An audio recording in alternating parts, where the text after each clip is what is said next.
트럼프 행정부는 중국 공산당과 중국 국민을 명확히 구분했습니다. 중국 관료와 정치 조직은 중국 국민이 아닌 공산 정권의 이익을 위해 봉사하는데요. 그들 사이의 차이점을 식별하는 중요한 단계입니다. 정권 관료의 비자 제한을 부과한 미국의 움직임은 미국과 중국 국민 모두에 긍정적인 영향을 미치는 것으로 보입니다. 트럼프 행정부는 지난 12월 초 중국 공산당원에 발급하는 비자 규정을 강화했습니다. 미국에 머무를 수 있는 기간을 제한하는 내용인데요. 공산당원과 가족이 취득할 수 있는 미국 방문 비자의 유효기간 상한을 줄이는 겁니다.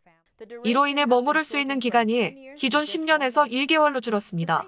당국은 이번 조치가 중국 정권의 악의적인 영향으로부터 나라를 보호하기 위함이라고 밝혔습니다. 중국 공산당이 선전, 경제 압박 및 기타 사악한 활동을 이용해 미국에 영향을 미치려 한다고 덧붙였습니다. 또한 중국 공산당이 중국인과 중국계 미국인 조직을 감시 및 위협 보고하기 위해 요원을 파견한다고 설명했습니다. 뉴욕타임스 7월 보도에 따르면 트럼프 행정부는 미국 입국 금지를 전면 금지하는 방안을 고려했습니다. 대상은 중국 공산당과 그의 직계 가족입니다. 인민의 반군과 국영기업 임원까지 확대될 수 있습니다. 해당 금지령이 발효되면 중국인 2억 7천만 명이 미국 땅에 발을 못 디딜 수 있습니다.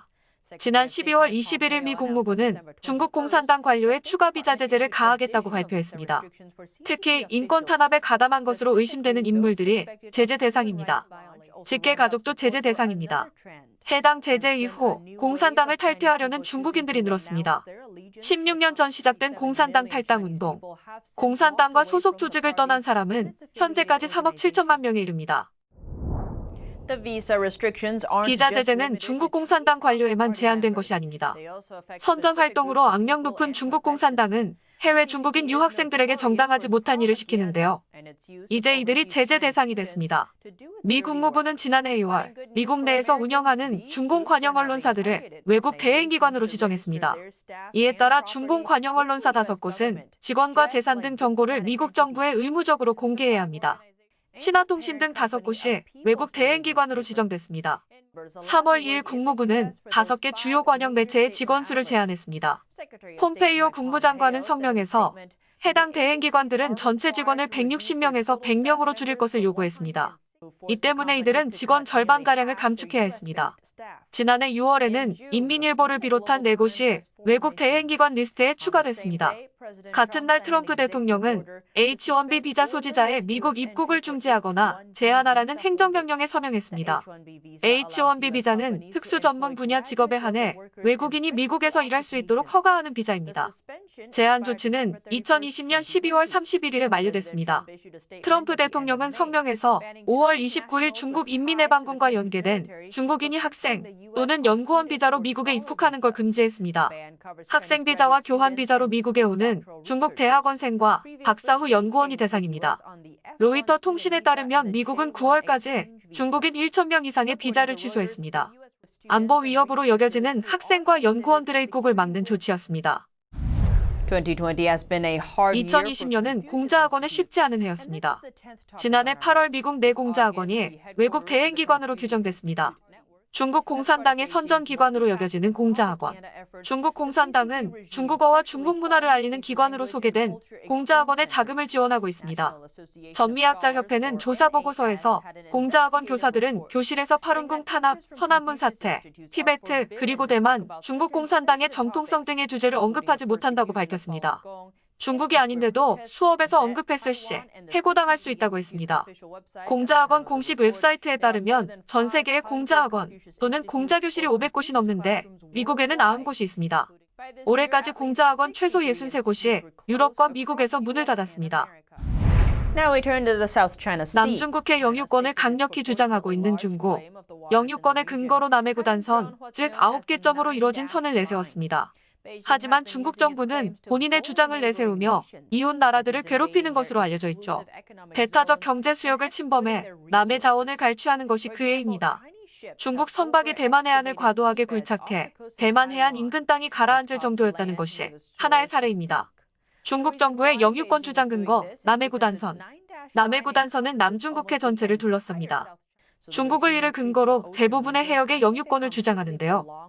7월 13일 폼페이오 국무장관은 중국의 영유권 주장이 완전히 불법적이라고 말했습니다. 그러면서 미국의 정책은 분명하다. 남중국해는 중국의 해양 제국이 아니다라고 강조했습니다.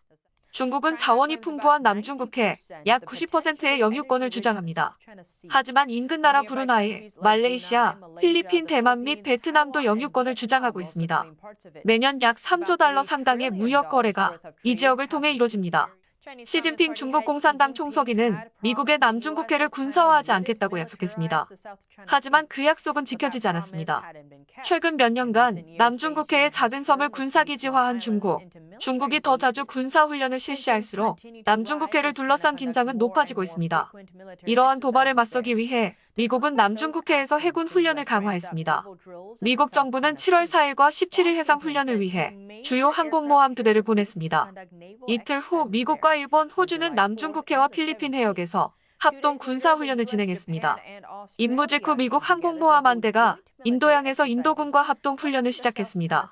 미국과 동맹국들이 이스라엘, 프랑스, 러시아의 최첨단 무기로 인도를 무장시키려는 겁니다. 트럼프 대통령은 G7 정상회담을 확대할 계획을 발표했는데요. 러시아, 한국, 호주 그리고 인도를 포함하는 11개국 정상회담을 구상했습니다. 중국 공산당에 맞서는 조치입니다. 2020년 9월 중국은 남중국해 북단의 대만 해협에 넘어와 이틀간 전투기를 띄웠습니다.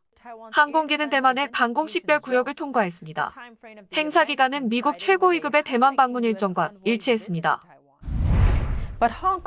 홍콩은 쉽지 않은 해를 보냈습니다. 중국 정부는 본격적으로 국가안전법을 이용해 홍콩을 탄압하기 시작했습니다. 홍콩은 글자 그대로 향기로운 항구라는 뜻을 가졌지만 일각에서는 국가안전법이 시행되며 냄새나는 항구가 됐다는 평이 나옵니다. 수년간 누려온 특권은 사라졌고 홍콩은 민주주의와 법치주의를 잃었습니다. 시행되기 하루 전 미 국무부는 미국산 군사장비의 홍콩 수출을 즉시 중단했습니다. 폼페이오 국무장관은 의회에 보고서를 전달하며 홍콩은 더 이상 고도의 자치를 누리지 못한다고 밝혔습니다. 지난 5월 트럼프 대통령은 홍콩의 특별주의 박탈 작업을 착수하라고 관료들에 지시했습니다. 트럼프는 홍콩 시민의 자유와 인권이 빼앗겼다며 금융허브가 다른 자유시장과 경쟁하기 어려워졌다고 밝혔습니다. 그는 많은 홍콩인들이 다른 곳으로 이동할 것이라고 추정했습니다. 지금까지 NTD 뉴스였습니다. The Epoch Times is a fearlessly independent news media that publishes in 35 countries and 21 languages. Truth and tradition is our motto. Founded as an antidote to communist propaganda, today we're quickly becoming a household name across America.